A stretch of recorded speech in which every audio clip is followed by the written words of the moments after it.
Het gaat goed dit seizoen met Harkemasse Boys. De ploeg van trainer Marcel Post draait boppen in mei in de tweede divisie. En dat is een groot contrast met de oude jaren. Doet Harkemasse Boys degradatiekandidaat weer. Je hebt een mooie kern die bij elkaar is gebleven. Dus die heeft al een seizoen in de benen op dit niveau met nieuwe jongens.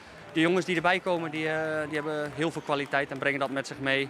Nou, de trainer die een iets andere insteek heeft met betrekking tot iets meer bal over de grond. En gaan maar zoeken naar de voetballende oplossing. We hebben vaak een goed plan over wat we willen in bal en zonder bal. En dan, meestal komt dat wel aardig uit. Ik moet wel zeggen dat de laatste wedstrijden voor de winter en nu na de winter is het wat lastiger. Omdat tegenstanders zich aanpassen aan ons. Dus dat lukt niet elke week, maar we doen ons best. En dat motiveert de jongens op een of andere manier. Je hoort de groep bijeenkwam. En is ik prettig in de omgang en dat vinden wij belangrijk. Vooral voor de mensen die hier al langer bij de club zitten is het denk ik fantastisch dat we zo'n jaar hebben als nu. Daarom is het ook zo belangrijk dat je het probeert goed af te maken. En stiekem wordt er op een Boskool dreamt voor een kampioenschap. Nou, de spreken weg zelfs hoe we onder ons stonden en we wel in het kampioen worden. Maar nee, er wordt net over een kampioenschap echt praat. Maar we bleven erom.